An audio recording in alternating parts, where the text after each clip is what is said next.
हाय दोस्तों। मैं हूं आपका एसके और आज हम बात करेंगे मथुरा रिफाइनरी का क्वेश्चन के बारे में। ठीक है, तो ये एक दोस्त के द्वारा शेयर किया गया है। ठीक है, तो इसमें आराम से करीब 45 के पास 40 के आसपास क्वेश्चन मैं लिखा हूँ और उसका आंसर दिया हूँ। प्लस में कुछ कुछ टॉपिक स्पेसिफाई किया हुआ था तो उसका भी मतलब क्वेश्चन नहीं पता चल पा रहा। तो बेसिकली ये आप अपना मैच करवा सकते हैं कि अगर मैं सही मारा हूँ कि नहीं मारा हूँ। प्लस में जो इन फ्यूचर अगर मथुरा रिफाइनरी का एग्जाम होता है तो क्या पैटर्न है जैसा कि बताया वो हो सकता है। प्लस में जैसे कि मैंने एक मथुरा रिफाइनरी में वीडियो बनाया था प्रिपरेशन स्ट्रेटजी, तो उसमें भी मैंने बताया था कि भाई नॉन टेक्निकल लूसेंट और ये सब पे काफ़ी ध्यान देना का है। तो वैसा हुआ यहाँ पर ही थोड़ा सा क्या बोलते हैं वो भी उतना मतलब वैलेंट रिलीवेंट नहीं रहा, लेकिन ठीक है बहुत कम ही रहा। लेकिन आपका लूसेंट का जो पोर्शन है वो काफ़ी अच्छा था तो वहाँ से पूछा गया था, पर नॉन टेक्निकल भी पार्ट भी अच्छा है। ठीक है, तो अभी हम लोग स्टार्ट करते हैं। जैसे कि पहला क्वेश्चन लिखा हुआ कि splitting of light into 7 colour. जो लाइट का स्प्लिट होता है वो किसकी वजह से होता है? तो वो डिस्पर्सन की वजह से होता है। Okay, a mixture of titanium tetrachloride and alkyl derivative of aluminum is known as, उसको बोलते हैं जिगलर नट्टा कैटलिस्ट। ओके, फिर eddy current create and which metal, मतलब ईडी करंट जो कौन से मेटल पर क्रिएट होता है तो वो है कॉपर एंड एल्युमिनियम। ओके, फिर है कि the gas which turn lime water into milky. ठीक है, तो वो है आपका CO2। The formula of propane, propane का फॉर्मूला होता है C3H, ये मतलब अल्केन ग्रुप का है, CnH2n+2 का। ओके, फिर है silver become black because of dash substance that occurs in nature, मतलब जैसे ही नेचर में आता है तो वो ब्लैक हो जाता है। तो वो है आंसर हाइड्रोजन सल्फाइड की वजह से होता है। तो हाइड्रोजन सल्फाइड कहाँ से आता है? तो हाइड्रोजन सल्फाइड, देखिए हाइड्रोजन सल्फाइड में सल्फर आता है, सल्फर इसको ब्लैक कर देता है। फिर है value of n for the fluid so Newtonian behaviour. देखिए एक मतलब पावर लॉ फॉर्मूला है तो उसमें एन का मान रहता था ना कि अगर एन के मान 1 है तो क्या होगा, तो एन के मान 1 रहेगा तो न्यूटनियन फ्लूइड होता था, और एन के मान लेस देन 1 है तो स्यूडोप्लास्टिक, और ग्रेटर देन 1 है तो डायलेटेंट। तो वहाँ से क्वेश्चन पूछा गया था। ओके, फिर आगे है IGST स्टैंड फॉर, IGST के फुल फॉर्म होता है integrated goods and service tax. ठीक है, फिर FCI स्टैंड फॉर, मतलब फुल फॉर्म जिसको बोलिए, अगर आप स्टैंड फॉर या फुल फॉर्म बोलिए दोनों एक ही बात है। तो food corporation of India. Okay, फिर है CSTR stand for continuous stir tank reactor. Okay, फिर first women combat pilot in India. देखो मेरे को आज समझ में नहीं आया क्वेश्चन कैसा था, लेकिन आंसर में दो भेजे थे आवानी चतुर्वेदी, तो मैंने आवानी चतुर्वेदी के बारे में सर्च किया तो वो लिखा फर्स्ट वुमेन कॉम्बैट पायलट थी। ओके, ठीक है, वो इंडिया की, वो रीवा मध्य प्रदेश से है।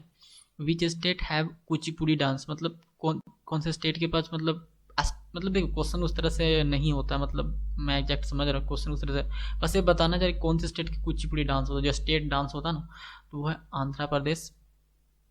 फिर the capital of Port Blair of union territory of India, तो वो है Andaman Nicobar. Okay, which is the symbol of lead, lead का सिंबल देखो बहुत ही सिंपल EB। और आइसोथर्मल प्रोसेस, तो आइसोथर्मल प्रोसेस में क्या होगा, टेम्परेचर कांस्टेंट होगा, मतलब टेम्परेचर इक्वल टू जो चेंज इन टेम्परेचर, देखिए टेम्परेचर कांस्टेंट होता है, टेम्परेचर जीरो नहीं होता है, यहाँ पर जीरो लिखा गया है, तो चेंज इन टेम्परेचर होता है वो कांस्टेंट होता है। या फिर कुछ और भी मतलब ऑप्शन हो सकता है, तो मैं ध्यान में नहीं है, तो अगर आपको कोई ऐसा लगे कोई क्वेश्चन छूटा है या फिर कोई और टॉपिक या फिर कोई आंसर गलत है या फिर किसी और तरह से क्वेश्चन पूछा गया था तो वो कमेंट करके ज़रूर बताइएगा। इन केस देखो इन फ्यूचर में वो लोग को हेल्पफुल मिलेगा। फिर weight gravitational force attraction of an object, तो ऐसे कुछ क्वेश्चन समझ नहीं पाया तो ऐसा मैं लिख दिया हूँ। ठीक है, कि gravitational force of attraction of an object, तो क्या किसके वजह, तो वो वेट की बात कर रहा था। ठीक है, a matrix all whose entries are zero, तो उसको बोलते हैं null matrix. Okay, undesirable property of solvent during selection, मतलब आप सॉल्वेंट को सिलेक्शन के दौरान जो अनडिजायरेबल प्रॉपर्टी है वो है it should be higher viscosity, viscosity high होना चाहिए, वो अनडिजायरेबल प्रॉपर्टी है। Okay, thermal conductivity of silver, तो देखिए 429 वाट पर मीटर पर केल्विन होता है। ओके, कार्बोनाइजेशन अक्कर ऐसे टेम्परेचर, तो ये 300 से 900 डिग्री सेंटीग्रेड तक के बीच में होता है कार्बोनाइजेशन। ओके, फिर एक इसमें LTC high temperature carbonisation, low temperature carbonisation होता है। तो okay, vulcanise rubber and phenolic resin both have, तो ये जो है ना वो क्रॉस लिंक बॉन्ड है इसमें, वल्कनाइज रबर या फेनोलिक रेजिन जिसको बोलते हैं। Okay, polymer in which monomeric unit are link together to form linear chain, उसको बोलते हैं लीनियर पॉलीमर। ओके, तो काफ़ी मतलब नॉन कहने का मतलब लूसेंट यहाँ पर छापा हुआ है यार। फिर मस्टर्ड गैस मेकिंग में ये क्वेश्चन में मैं नहीं समझ पाऊँ किस टाइप का था, तो ये मैं लिख दिया C4H8Cl2S, ठीक है। टू मेक और मेक समथिंग मूव स्मूथली, ये मैं कुछ नहीं समझ पा रहा हूँ कि यार क्या कहना क्या चाह रहा, ठीक है। तो इसका आंसर मैं नहीं लिखा हूँ। अगर आपको पता होगा कोई क्वेश्चन मॉडिफाई है किस तरह से तो बताइएगा। Rate of change of momentum is directly proportional to, देखिए ये फोर्स के डायरेक्टली प्रोपोर्शनल होता है, that means second law of Newton's. Coffee extracted from coffee beans, तो ये हो कॉफ़ी सीड्स, तो वो होता है सॉलिड लिक्विड एक्सट्रैक्शन से, okay. Ionisation number of fluorine, ये मेरे को समझ में नहीं आ रहा कि आयोनाइजेशन नंबर क्या हो रहा है। जनरली हम आयोनाइजेशन की बात करते हैं वो एनर्जी की बात करते हैं, उसमें first stage, second stage, third stage, तो उस तरह से चलता है, ओके। फिर the temperature at which a liquid changes to a gas normal atmospheric pressure is known as, उसको बोलते हैं हम लोग बॉइलिंग पॉइंट। फिर है विटामिन B12, उसको क्या कहते हैं, तो उसको कोबालामीन भी बोला जाता है, okay. The number used for natural convection, यहाँ पर थोड़ा गलत लिखा हुआ, the number use for natural convection, तो वो है Nusselt and Grashof number use किया जाता है। फिर mass transfer diffusion is a phenomenon that cause distribution of chemical species become move uniformly species as a time passes, शायद इसका answer option में शायद ये टाइम पासेस या फिर कुछ और लिखा हुआ था, तो मुझे समझ में नहीं आया है, तो मैं पूरा उसको लिख दिया, ओके। फिर nylon 6 is compare to nylon 6, तो ये हार्डनेस ज़्यादा होता है, नाइलॉन 6 से ज़्यादा हार्ड होता है, ओके।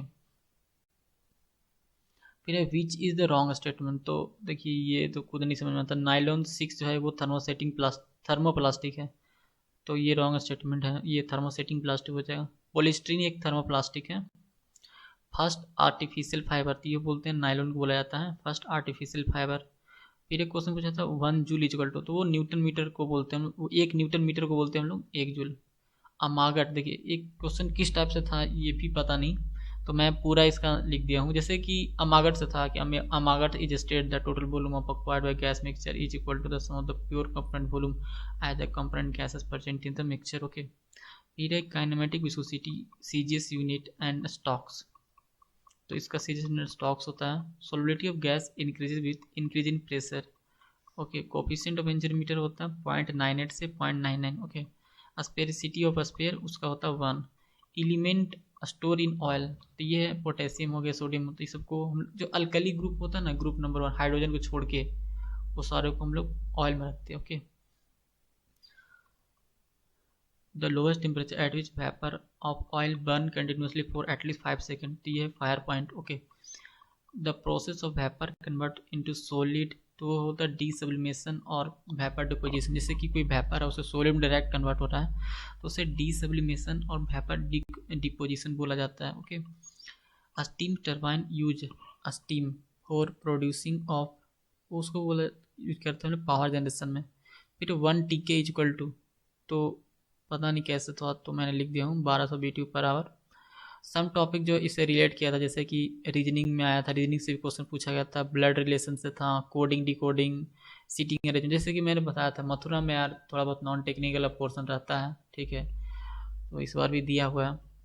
कोडिंग डिकोडिंग है, सीटिंग अरेंजमेंट है, सीक्वेंस टेस्ट है। देखिए मथुरा रिफाइनरी का जो स्किल टेस्ट है कैसे होता है, पानीपत रिफाइनरी का सेल टेस्ट है, वो सभी गुजरात रिफाइनरी का, ब्रॉन रिफाइनरी का, पारादीप का, ये सब का लगभग स्किल टेस्ट क्या हुआ कैसे हुआ दोस्तों से मैं बात करके बताऊंगा, ओके। तो आप इसके लिए चिंता ना कीजिए, आराम से हो जाएगा।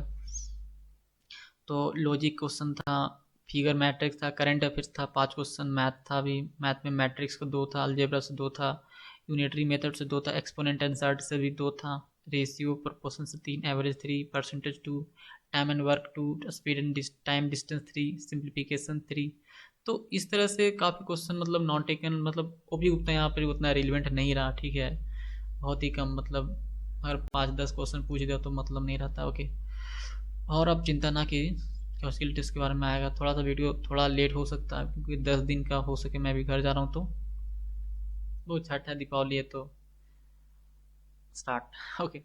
सो फिर मतलब मिलता है, ऐसे मैं कोशिश करते रहूँगा कि टाइम टाइम पे अपडेट देते रहूँ, ओके। तो आप चिंता